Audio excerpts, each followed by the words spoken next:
Está começando o Chá da Tarde na UniFCV. Uma colher de chá para os seus estudos.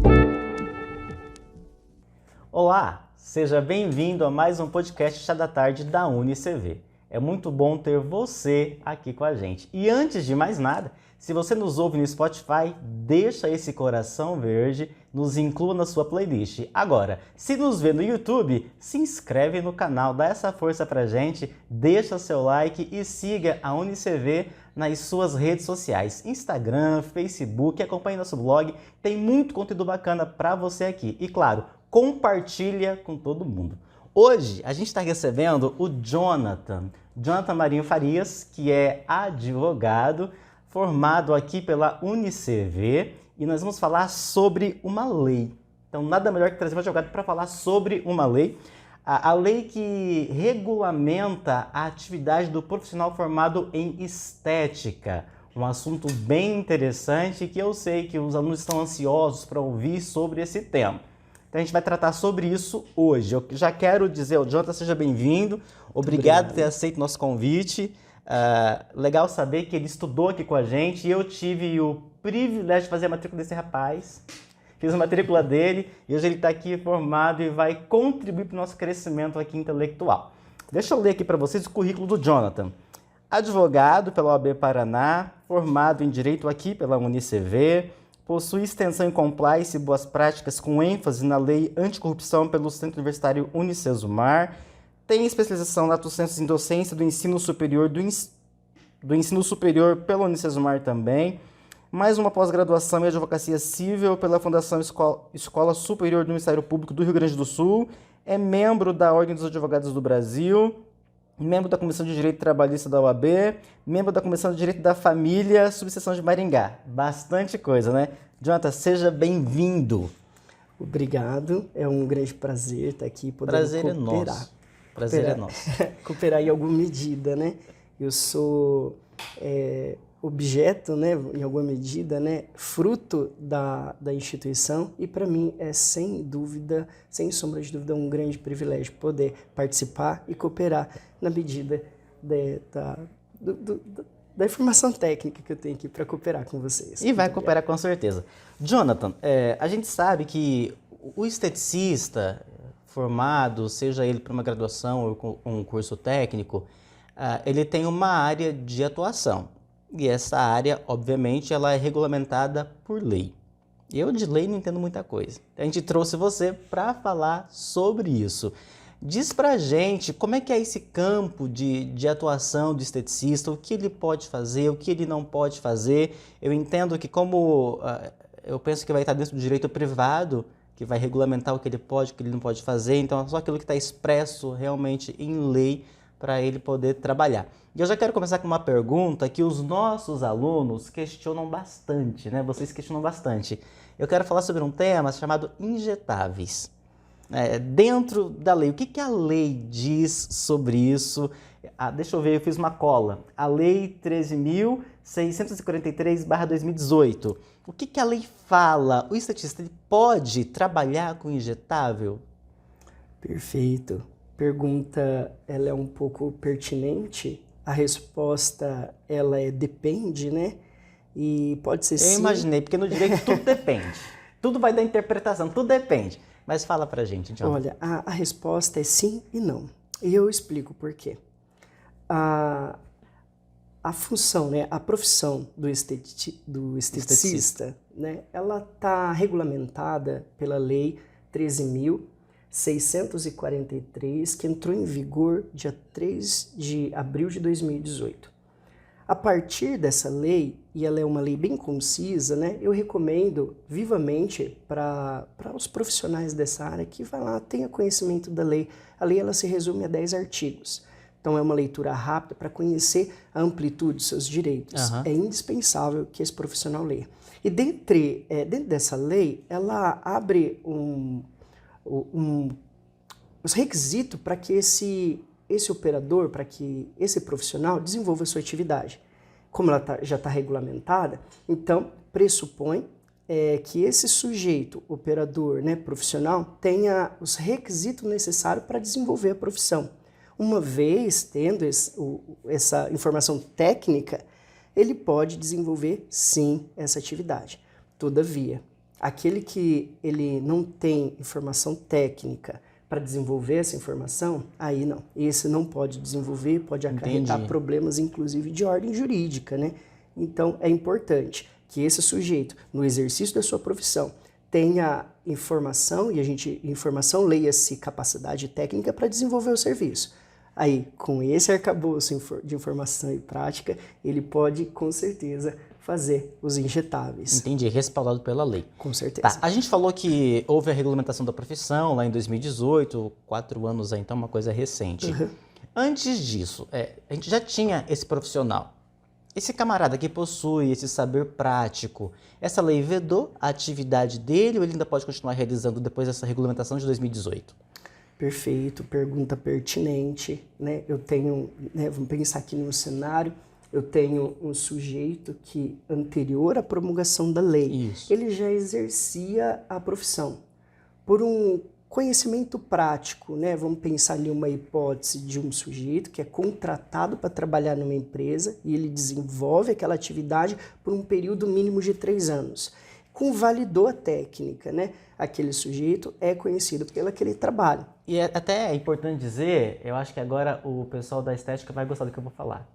Esclarecer sobre isso, porque a profissão do esteta cosmetólogo não está restrita a unha e cabelo, a maquiagem e batom, como alguns pensam. Então, falar dessa pessoa que possui esse saber prático e que ele pode atuar, isso é interessante. Continua, por gentileza. Perfeito. E levando em consideração, Alencar, essa prática reiterada confere a esse sujeito uma lisura na profissão. Então, é inquestionável. É até normal que uma pessoa que não tem um curso técnico, ela tenha técnica, né? Ainda mais aperfeiçoada de uma pessoa que está saindo da graduação agora. Porque o que leva-se em consideração? A prática reiterada aperfeiçoa o trabalho, né? Eu, particularmente, quando eu saí dos bancos escolares, não sou o mesmo profissional de hoje. Então, o arcabouço das práticas, né, as atividades reiteradas, vai aperfeiçoando esse sujeito. Eu gostaria de fazer menção, sobretudo, ao princípio da Constituição. Nós temos a Constituição Federal de 88, que ela ampara, né, esse sujeito. Em que sentido? Nós temos o princípio da livre iniciativa, regulamentada e consagrada pela Constituição Federal. No artigo 170, lá aprecia perfeitamente desse profissional. Eu gostaria de fazer a leitura junto com você e recomendo, inclusive, vivamente, que você faça essa leitura para você entender os seus direitos enquanto profissional liberal. Isso aqui não cabe apenas para o esteticista, mas para qualquer trabalhador, qualquer área que se entende como profissional liberal. Olha a redação. A ordem econômica fundada na valorização do trabalho humano e na livre iniciativa tem por fim assegurar a todos a existência digna, conforme os ditames da justiça social, observado os seguintes princípios. Eu vou pular os princípios e vou exatamente no que é importante para nós hoje. Parágrafo único. É assegurado a todos o livre exercício de qualquer atividade econômica, independente de autorização de órgãos públicos, salvos nos casos previstos em lei. Tá? Então, o que eu quero trazer aqui? Já tem uma regulamentação. Então, se tem uma regulamentação, eu preciso observar ela. Então, a partir da regulamentação, que ela ganha força, ela é promulgada agora em 2018, então eu tenho esse sujeito que anterior ele já desenvolvia essa atividade. Então, pela lei consagrada, pelo princípio da iniciativa, né, consagrado pela Constituição Federal de um direito ao trabalho, né? E direito desse trabalho significa dizer o quê? Que é amparado pela Constituição Federal. Então, esse sujeito que já exercia essa atividade, que não havia uma regulamentação prévia, então ele poderia desenvolver essa atividade. Entretanto, todavia, agora nós temos uma lei que regulamenta isso. A Constituição, ela amparou esse sujeito que já vinha desenvolvendo essa atividade para não privar ele de um direito constitucional que é do trabalho, da livre iniciativa. Então, a lei e o legislador muito bem fez, né, observar a Constituição Federal, aplicou, falou assim, olha, esse sujeito que já desenvolvia essa técnica, né, que é inquestionável, então ele vai continuar desenvolvendo essa técnica sem precisar fazer um curso técnico ou uma graduação. Todavia, qualquer pessoa hoje, né, que se manifestar interesse em desenvolver essa atividade é imprescindível. Entenda, né? Imprescindível é inafastável que ele faça um curso ou técnico, ou uma formação, uma graduação. Graduação de preferência e aqui na UniCV. Conhece alguém? Divulga, vem estudar com a gente. Exatamente, que vai conferir o quê? Vai conferir capacidade técnica legítima para desenvolver esse trabalho com qualidade, né? E amparado agora por essa lei que regulamenta. Que bom, porque isso traz mais segurança para o profissional, né? Essa segurança. Até para quem não tinha uma formação, hoje pode ter e ser regulamentado, amparado por lei. Jonathan, me diga uma coisa. Não querendo te atrapalhar, não, então, imagina. Né, porque às vezes a gente contextualiza, então a resposta é sim, né? Sim, eu entendi. Esse sujeito ele pode continuar, Uhum. porque ele já tinha essa forma prática de trabalhar, ele não é prejudicado. Perfeito. Mas é bom fazer uma graduação para ser ainda mais respaldado e reconhecido no mercado de trabalho. Com certeza. Agora, para a gente poder encerrar já a nossa conversa,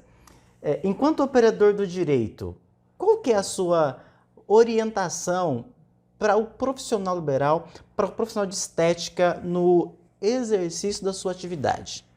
Para inibir possíveis dissabores, porque como eu falei, a gente sabe que a estética não é só unha como alguém pensa, ou maquiagem e batom. Se fosse no caso de um injetável, tal, de algo mais complexo, qual é a sua orientação? Perfeito.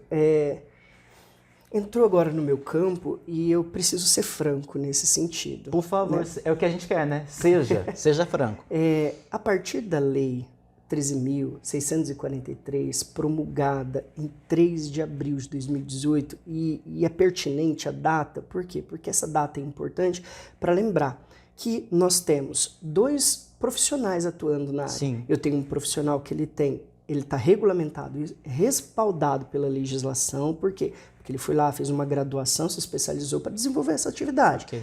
Eu tenho um outro profissional que ele confere esse direito adquirido em virtude da prática reiterada, uma prática contínua que conferiu capacidade técnica para esse sujeito. Então, para que não haja problemas, e eu vou especificar exatamente para esse profissional que não tem graduação, para quê? Para que ele produza elementos comprobatórios, documentos que prove que ele é especialista nessa área. E como que eu faço isso, Alencar? Se eu já tive a minha carteira de trabalho, CTPS assinada, o que eu vou fazer? Eu vou guardar esse documento. Por quê? Numa possível ação de uma obrigação de fazer ou uma responsabilidade, que é mais observável, uma ação de responsabilidade, né? Quando a técnica dele for questionada, esse sujeito ele vai ter que ter documento que comprova a prática reiterada antes da promulgação da lei. Então, faça o cálculo, 3 anos, a legislação ela é pertinente. Então, se a nossa lei ela entra em vigor em abril, né, 3 de abril de 2018, eu tenho que ver que 3 de abril de 2015, né, esse sujeito ele precisa estar em atividade. E comprovar isso, porque numa possível ação judicial isso vai ser questionado. Então, o que eu apresento, né, de importância? A princípio isso. E, por fim, e tão importante quanto, que faça-se um documento, um instrumento que demonstra de forma objetiva e clara. Não precisa ser prolixo, tem que ser objetivo e claro. Qual que é o procedimento que vai ser aplicado, os riscos, o dever do cliente, né, enquanto cliente, para observar o tratamento, para que ele não seja prejudicado por inobservância. Sim. Tá? E se você não tem uma assistência técnica, né, se você tem, aliás, um advogado de confiança, procura ele para que ele possa te auxiliar nessa jornada. Por quê? Porque esses problemas virão. Então, é bom que desenvolva, inclusive, Alencar, uma cultura, né, preventiva. Deixar de responder o problema quando ele já está enorme, né? Então, resolver ele ali com uma assistência, com uma prevenção a partir de um profissional qualificado para desenvolver essa assessoria. Jonathan, obrigado. Nosso tempo está estourando. Mas se você quiser saber mais sobre esse assunto, nos procura, comenta aqui embaixo, a gente pode gravar outro para atender você e quem mais queira saber. Deixa seu contato, Jonathan, caso alguém queira te procurar. Ok, olha... Fala seu Instagram, né, o meu Instagram, ele é tudo junto, Jonathan Marinho Farias, tá? Tá bem tranquilo, tem a foto, né, desse jovem aqui lá, então não vai ser difícil de encontrar. E o meu telefone, pode deixar o telefone? Eu não sei se pode. Pode, começou a falar, pode agora, okay. Né? Ó, 449-9878-0712, tá? Eu estou à disposição para qualquer dúvida, né, de caráter informativo. Jonathan, obrigado. Obrigado a você que nos ouviu até aqui, nos assistiu e a gente se vê no próximo Chá da Tarde. Obrigado.